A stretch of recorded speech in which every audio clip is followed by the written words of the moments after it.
Welcome back to the Joyride. This time we're going to be testing the Groove by Firewire and Machado surfboards. So, despite what this surfboard looks like, Rob Machado has called it his most high-performance surfboard that he's ever shaped. And I'd imagine that's a bit like Enzo Ferrari saying that he made a minivan. Yes, it's going to have some features of a minivan, but at the end of the day, it's still a fucking Ferrari. So, throughout his competitive heyday, Rob was riding like the longest, knifiest, narrowest, most elf shoe surfboards in history. He actually just put out a video talking about that and how when he got off tour, he really switched down to these more like short, stubby, wide, eggy shapes.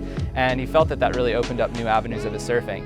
He's been on that path for a really long time now, and he wanted to change it up, and that is where the Groove comes in. So despite it still having an outline that appears sort of like a small wave fun board, it has a few features that, in theory, are gonna allow it to surf tighter and steeper in the pocket, mainly tail rocker and nose rocker. There's a bit of flip in each, and you can see it, especially when you look at it sort of down the line here. There's definitely a lot of curve in this surfboard. So, you know, you can look at it on a flat surface and think, oh, that's, you know, a small wave board, whatever. But when you really look at the finer curves of it in the design, you can tell that there's something going on here. This board's gonna react a little bit differently than some of the other boards in Rob's range.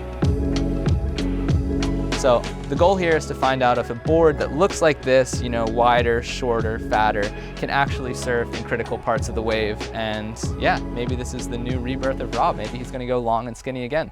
Let's go find out.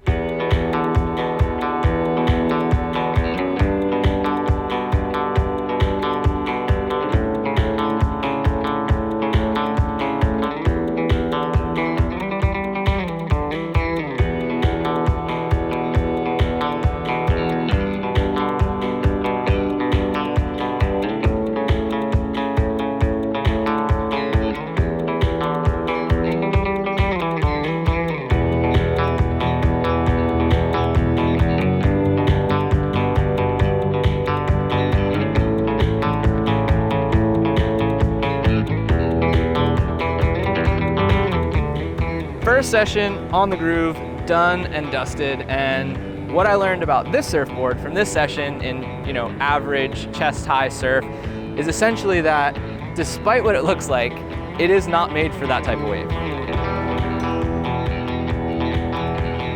As soon as I got out there, took off on my first couple waves, and I thought it was just gonna be like flying through these flat sections. It was not. It was basically not moving unless the wave had a little bit of curve to it, which is funny because of course that is what Machado had in mind for this board. Even he says that, you know, it's a high performance board, but he really did like hide a Ferrari in a minivan. This board needs a steep section in order to operate the way that it's designed to. So after a few waves, I kind of figured that out. I started looking for different sections, different types of waves, and it actually felt especially good coming out of the lip. Like it felt like it had a little bit of pop to it, a bit of spring. I really liked that. Out on the face, I didn't feel like I really got a great section to try it out on rail, so I don't want to speak too much to it, but it did feel a little bit slow. It felt like the nose in here was a little bit catchy when I tried to bring it around. It's just one of the things you get with a wider nose sometimes. But then I switched the fins, and it was just a different game. Started the session off with the Groove Machado fin, the fin that basically is made for this surfboard. The original idea was I was going to trade this thruster set out for the quads of the same fin, but I was thinking I really don't need more drive and hold out here. I need a board that's going to pivot a little bit more. So instead, I switched to this fin, P6. From Futures, pure medium, which is a little bit smaller than the Machado fin, which is a medium large. It also has more flex to it, and it's a little bit more upright as well, so it allows you to kind of move from side to side, turn in a bit of a tighter arc. So as soon as I put these in, I felt an immediate difference. I felt like I was going faster right off the start of the wave. I felt like I was basically going quicker off the bottom and getting more compression and explosion through the lip. It just felt like a much sharper, faster fin for this board.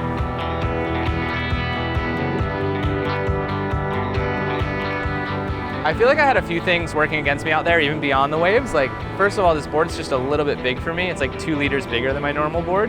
And then add to that the helium construction, which is like a stiffer EPS construction. It's got these wood panels on the rail. It's got like a deck overlay to make it more durable. So, you know, I wasn't able to get the board flexing and moving in the way that I would normally like, but there's something here that I'm really interested in. So let's go try it out in some different waves.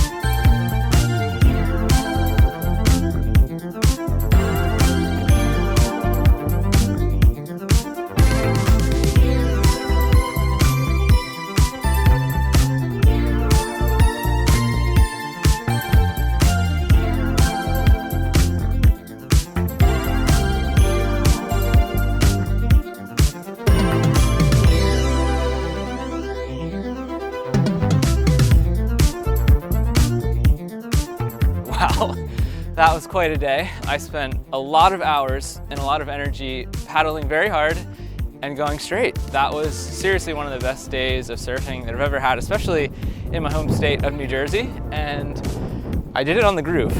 Frankly, when I got down here this morning and I saw what the waves looked like, I was like, oh God, like what am I getting myself into? I honestly thought that I was gonna paddle out and just get one wave on this thing, either skip out on the bottom or the board was gonna fly out the back or break or something, and I was just gonna go get my normal step up and have a good day of surfing. But unbelievably, this board is made for waves like this. From the first wave I took off on, I was like getting so much speed and drive. I was able to maneuver so well in the barrel. Obviously it's like small, so I didn't know about paddling into waves and like taking late drops because it's all stubby in the fat nose, but honestly, barring maybe like 2 waves, it felt really, really good dropping in. It had so much hold off of the bottom. I think that probably has to do with the fact that I put the quads in today. These things are seriously like freaking dynamite. They are not going to let this board go anywhere that you don't want it to. And frankly, sometimes I even felt a little bit like too locked in. The few times that I did try to come out of a barrel and do a turn or whatever, they did feel a little bit tracky, like I was just sort of stuck. I couldn't quite get it, but in waves like this, 1, doesn't matter, you're not trying to do turns, and 2, it was nice to have that stability. Another thing that I loved about this board in the barrel is that because it's so small, but it still has so much rocker, I found myself getting onto the foam ball, and on a wave where I would normally probably get like bucked forward, or on a longer board the nose would poke under, this board was like riding on the little bubble of foam, and rather than like falling off or getting blown through the roof, it was just kind of like hovering. My tail was lifting and I was just being like pushed through these little cylinders, and maybe that's why they call it the groove. It felt like it was literally in the groove of the foam ball, just getting pushed forward like that. A really, really cool feeling. The other thing I want to say is that the amount of PSI that this board took today and all the freaking closeouts that I took off on, it's unbelievable. There's not a freaking dent, there's not a scratch, there's not a buckle, nothing. This helium construction, they say that it's really durable and absolutely passed the test today. So I've ridden the board in junky, crappy Florida waves. I've ridden it in absolutely pumping New Jersey beach rake barrels. Now I think it's time to wrap this thing up, surfing some normal, fun waves on the Groove. Let's go do it.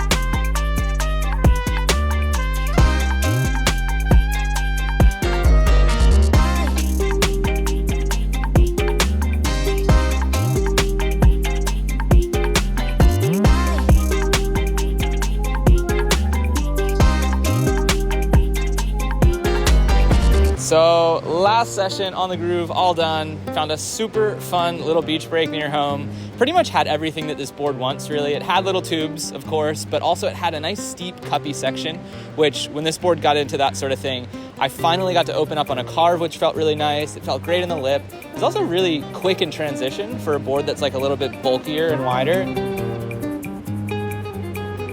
Yeah, it feels really good in the air, especially after watching what Kevin and Rob did in the pool down in Brazil. Like, this board, 1, obviously launches really well out of the lip, and 2, is really soft on the landings. I think it has that nice wide point forward, and I also think that the rocker helps with that a little bit because you're not just landing on a super flat surface. It has a little bit of give like a seesaw. I actually split this session between 2 sets of fins. I rode the quads, which were these Rastas, and then I rode a pair of thrusters as well. And I found that the quads were a bit better on the open face. They seemed to like the carve a bit more, and then the thrusters really liked going in and out of the lip. They just kind of pierced it really nicely. So it works as a quad or a thruster, and I'm sure that the Machado fins that were made for this board also work insane. They're just a little bit big for me in that medium to large range. Last session, absolute success. You definitely need the right waves for this board. If you try to surf it in waves that are subpar, that are weak, that are flat, it is not gonna go. I will tell you that right now. You're not gonna have a good time. You're gonna think that the board has an anchor on it, but as soon as it gets a cuppy face, it's a whole different world. This is absolutely a high performance surfboard. Machado, you nailed it. Well done.